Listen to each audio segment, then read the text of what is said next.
What's up, everybody in Twitch and YouTube land? It is becoming a theme with these Marvel Disney Plus TV shows that every week they start and end in the way that I didn't think they were going to. Didn't think for 3/4 of this episode I was getting an Aisha backstory without Kamala there. Yeah, pretty much the entire first half is just pretty much like the partition and Yeah, Aisha's found family. And nuts. Yeah.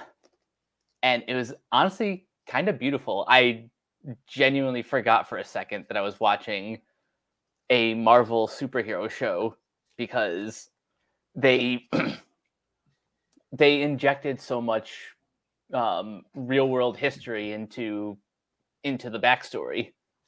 Yeah, it was very weird. Like everything down from even the pretty great wow,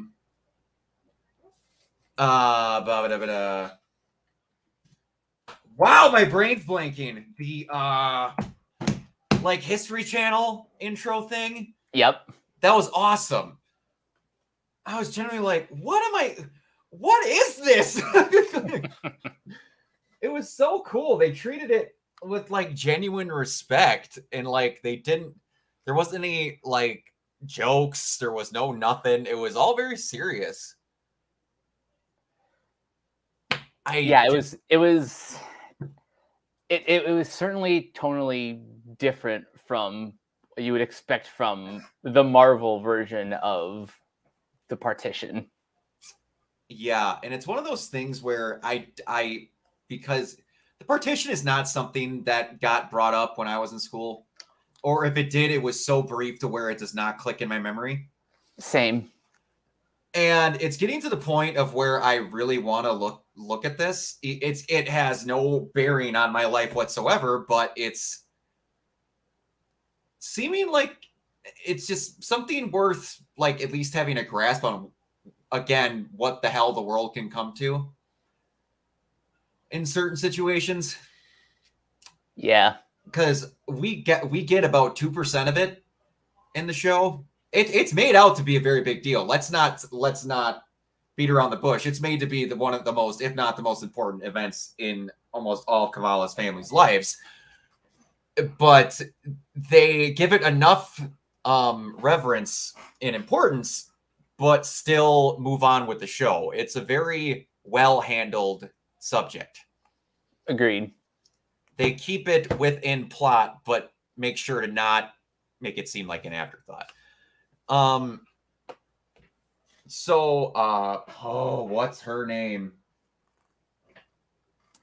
Najma's just been a bitch. Always. Yep. It's like she started off as like some benevolent like force in episodes 2 and the start of episode 3, but then the second she reveals her true colors later that episode, she's like the worst of the worst. Yeah, it was just, it's like it was near, and this is not an insult, it's like near Scooby-Doo levels of old man, it's just old man Jenkins, and then all of a sudden that mask comes off and it's like, she's just just the worst person ever. And it's not even like it's so transparent. She's just evil. She's like, no, I don't care if anyone gets killed. I want to get in there. But yeah, and I wasn't sure how they were going to handle, like, Kamala gets Sona on the train. And it's one of those weird time inferences where it's like, did she not get on the train until Kamala went back in time? Or it's one of those things where the shit loops in on itself. Yeah, where it's like we're gonna have conversations about this probably for the next forever. Yeah, because like Kamala can't be born if Sana doesn't get on the train. So how does Kamala get Sana on the train? It's one of those things where just don't think about it. Just watch the product. Just forget that one point.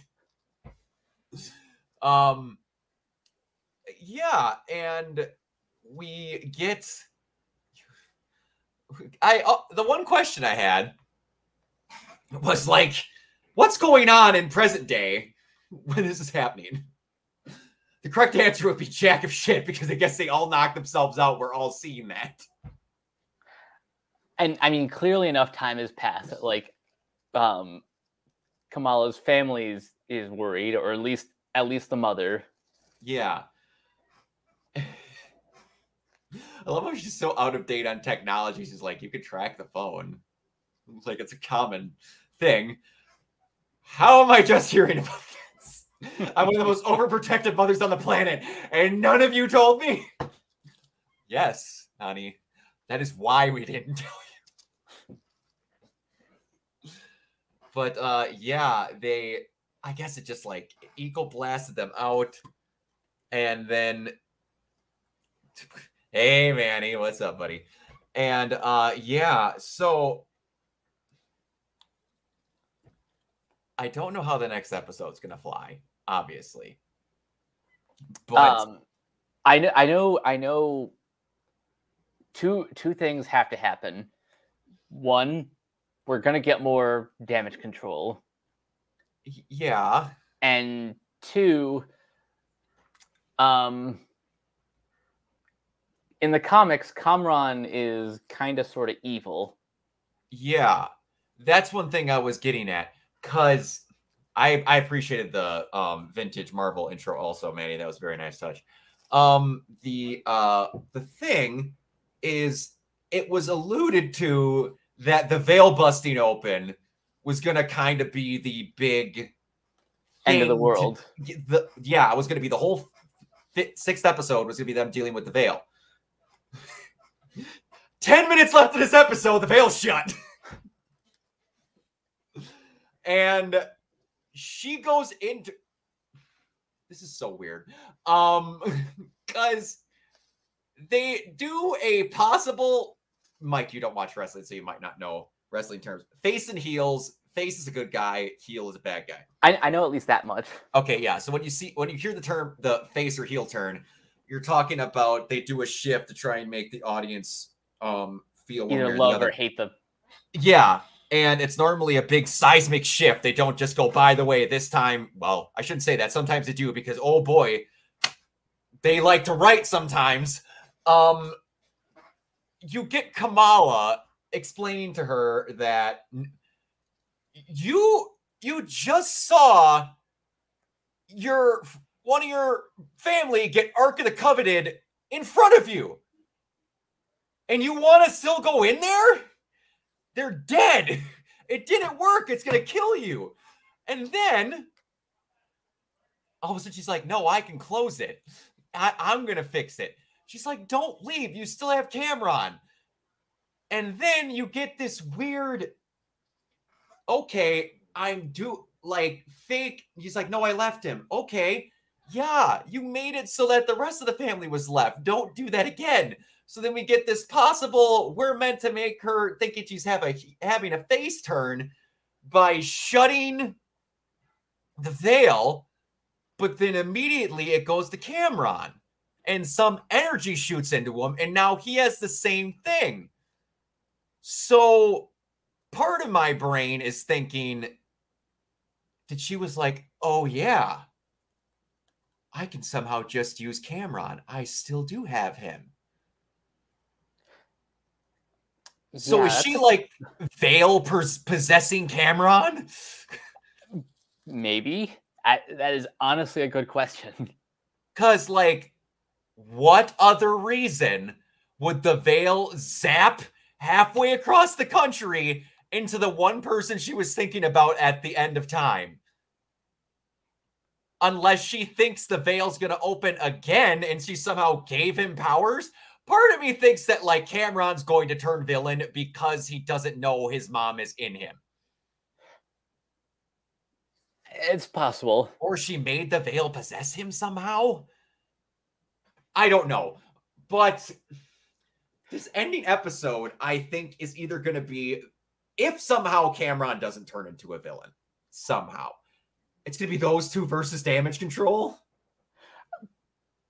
Probably. Or...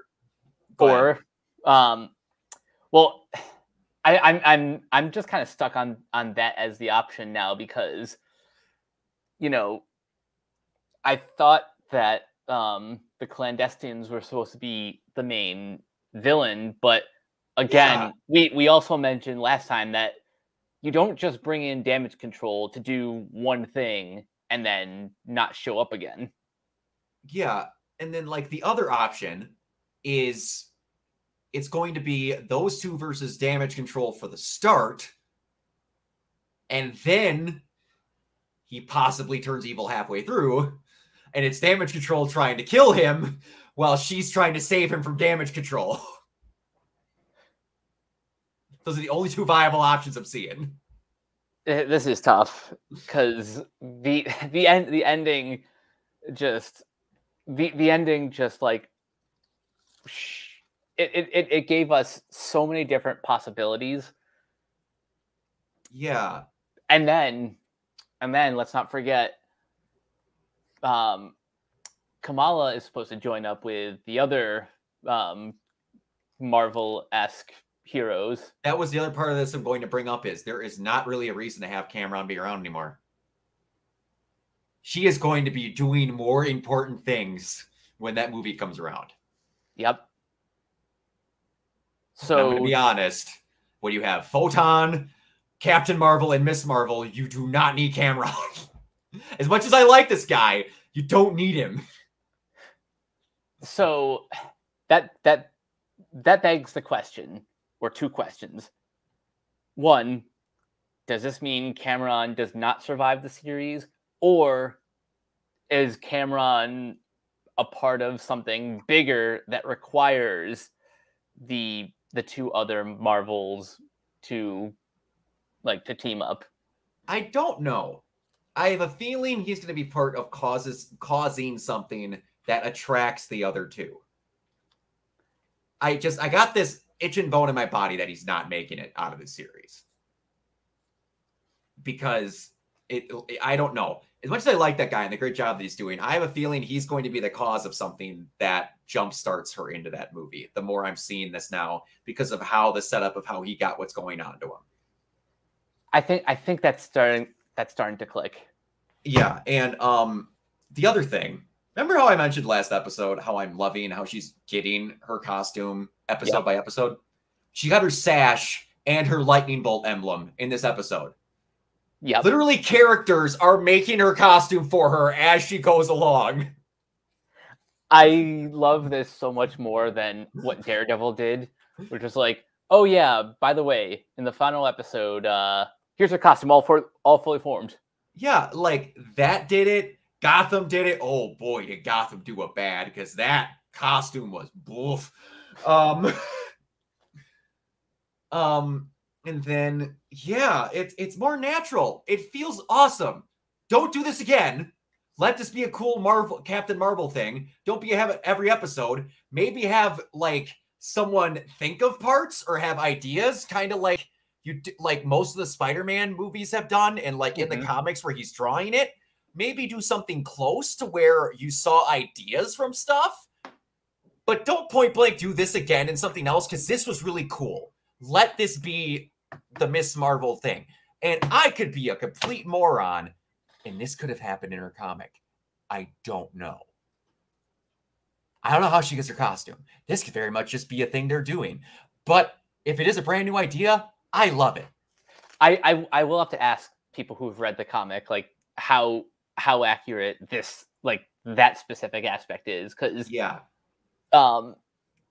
people have kind of compared Kamala to like Spider-Man, but for Gen Z, and honestly, that's pretty accurate. You're not wrong. Is there anything else I need to? There was very what do I want to say? Oh boy, the very Flashpoint-esque moment with Kamala handing Sana the picture of her mom and her dad. I like that a lot. That was good. That was pretty great. I'm not gonna lie. That was a definite favorite moment of mine. Really, just everything with Kamala's family has just been just so wholesome.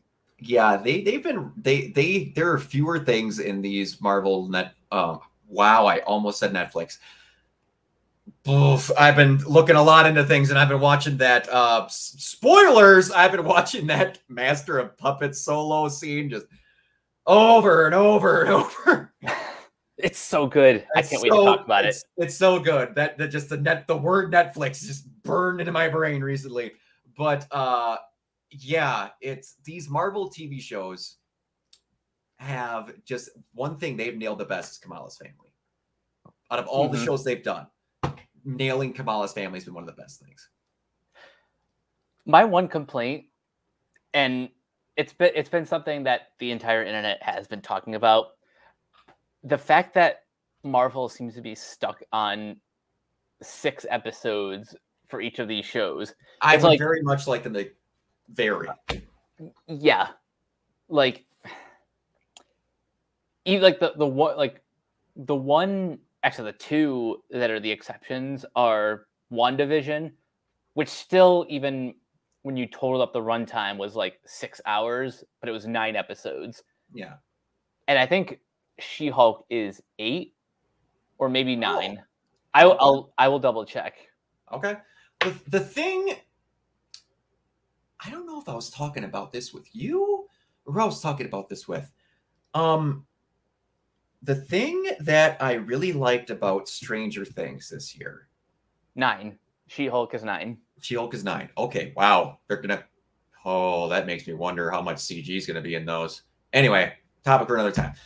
What I really liked about Stranger Things this year, and I can't remember who I was talking about this with. This was my roommate or my roommate's family, but it was the fact that the run times on those episodes were all over the freaking place. It was anywhere from an hour to that. I want to say that last one was 2 hours and 20 minutes long. Yes. That was a full feature-length movie. And you know what? Every one of them felt correct. Yep. Like you can complain about some of those episodes being too long, but at least they weren't like constricted by we have to be X amount of episodes. Yeah. It felt like the episode was long enough to talk about what they wanted to for that episode. It was basically like they got told, what do you want to do?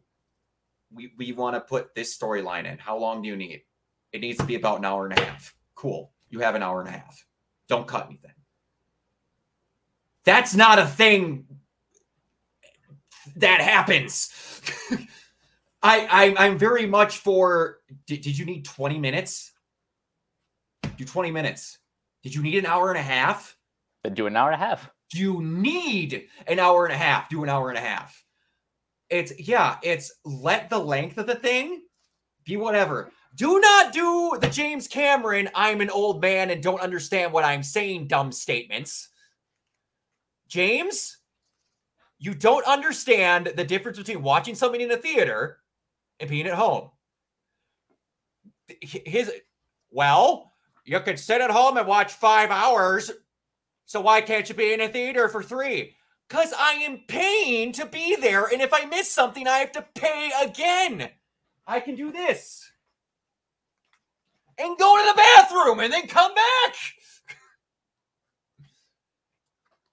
And I can tell you right now, there's some people, including James Cameron, that don't know when a movie doesn't need to be less than 3 hours. As excited as I am for Avatar 2, I kind of agree. When he himself went, yeah, I just don't know if I'm going to direct the other ones. Why are you making them? These are your passion projects that you felt you needed 5 movies for. What is going on, James? This is how you don't, figure out what you want the project to be before you go 10 years into the making of it after it took you 30 years to get the first one made. Handle your projects correctly, people. I would like intermissions to come back. Manny just said that. I would be so for having intermissions. Same. My God, I would be so okay with that, and I bet theaters would too. The one downside to that is the fact that intermissions cut into show times, so you'll have less show times, but the upside is more concessions sold. That's exactly what I was going to say. You know what? Those theaters make jack fuck of all off of showing the actual movies. People don't know this. Theaters get bent over the barrel on those movies. Just because that movie made whatever, made $1 billion, guess what? That theater barely saw 30% of that. Yep. You're lucky. They live off concessions. And I was about to say the exact same thing. Those theaters go, oh, wait, a chance for them to empty and then want to refill up with more soda and candy? Come on down!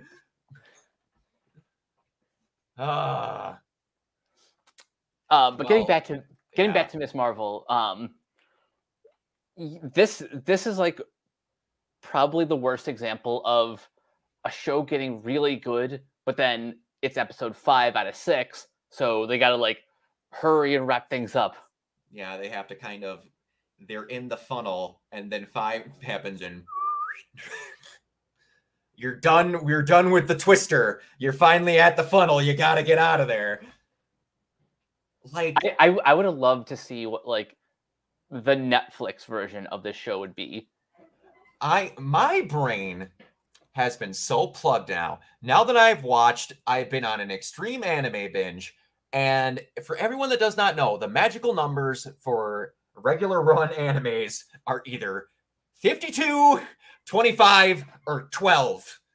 I cannot tell you how good a micromanaged, no fat, only showed what need to show 12 episode show can be. It is beautiful. Mm-hmm. Let one of these be 12 episodes long. I could have used 4 more episodes of WandaVision. Easy. Moon Knight? Hell yeah, I could have used more. Oh yeah. Absolutely. And now this one, imagine more like imagine 1 or 2 more episodes of just like hanging about in Pakistan. You know, that, or just going into the Veil. Ooh, that's another good one. You have so many possibilities. It's just like, well, yeah, there's that really cool storyline. Watch it fade away. You watch Digimon, right? Very, very little from what I remember. There is a thing where it's the Black Sea, where they're just like, don't go there. It's where all these dead cells and files live. They mention it once, and then away on the train it goes. They never mention it for the whatever 8 to 9 more different seasons of Digimon that have gone. One of the coolest things that just goes, bye-bye. Just don't do that. Yeah, let the stories breathe. Yes. Don't feel constricted, but if you're going to mention something that you know people would be like, that was dumb, why didn't you go there? Don't do that. Do teases. Don't do full blown on, yeah, I don't have time for that type of things. There's a big difference, and you can find the medium. Yep. But yeah, dude, we're almost done with another Netflix show. All right, God! Dang it! Stranger Things! Disney Plus! We're almost done with another Disney Plus. And you know what's funny? At the time that we're recording this, tomorrow night, we're coming right back to do Thor, Love and Thunder. We are. Pretty much. Oh, man, dude. I'm so excited for that. Same. Christian, I can't remember the last time Christian Bale got to ham it up a little. It's like the last time Christian Bale got to ham it up was like American Psycho. Yeah, this will be really fun. Yeah, because like I've heard the voice he's using as Gore the God Butcher in some of those scenes. That doesn't sound like Christian at all. But and he looks terrifying too, in the black and white and everything. He does. It looks great. Yeah, Manny, we'll be seeing it tomorrow, and then I'll be seeing it again with my roommate and his family on Friday. I will be probably seeing it again on Saturday, but I'll be seeing Skillet in concert on Saturday, so I'm quite excited. Nice. Yeah. But yeah, no, this is This is good. It's just it's great. I love it. It's really, really good. And yeah, it's gonna be weird to see where this leaves off. Yeah, I'm kind of excited and scared at the same time. Yeah, it's weird. And one last thing before we go, was it just me or did the drones that Damage Control have now look identical, if not the exact same thing as the drones that Tony had? Close. Where I was like, y'all were interrogating Peter for being a mass murderer, supposedly with those things, and now you have them? What? Like, I understand Damage Control. Correct me if I'm wrong. Didn't Tony make Damage Control? I remember In this vaguely. version? Yeah, vaguely. Because it was something where he screwed over Adrian Toomes. That's why he became the Vulture. Because, like, they were cleaning up the mess, and then Damage Control came in and then took it over because Stark didn't want anyone else dealing with it. If I'm remembering that correctly. This version is a government agency called the U.S. Department of Damage Control, which was created as a joint venture between Stark Industries and the United States government to clean up after the Battle of New York. There we go. That's what I thought. Okay, so it is partially with Stark. So yeah, okay. Also, I guess that would kind of make sense that they'd have those. All right, that's fine. Yeah, I just really, really liked it. It's good. I'm enjoying these. And yeah, I'm going to be okay with 3 more episodes. Same. I'm good with that. That'll be nice. All right, Mike, where can everybody find you? You guys can find me on Twitter at CaptainK42. You can check out my quick thoughts on letterboxd.com/CoachK42. And you can find me in all the various Facebook groups just at my name. You can check out Renegade Pop Culture on Facebook and Twitter at Ren Pop Culture. You can also find us on YouTube, Podchaser, The Banana Meter. Listen to all of our podcasts on Anchor, Spotify, Apple Podcasts, etc. And last but not least, everything can be found at renegadepopculture.com. You need to escape, so do we. Absolutely. And you can find me everywhere at Organoid Zero. Everyone, again, I got the email on Saturday that my PC is currently being inspected, built, and processed. It is going to be shipped out to me soon. I'm so sorry about the processing with my camera. It is all my laptop is just going. So everything will be cleared up as soon as that thing gets here. My baby's dying. I'm not letting it die before I order something this time. So it will be better, and I will be back to streaming like normal, because as soon as that thing gets here, I will have a better capture card set up, and everything will be back to normal. I have the dying ambition to want to stream like freaking crazy, and I just can't until that thing gets here.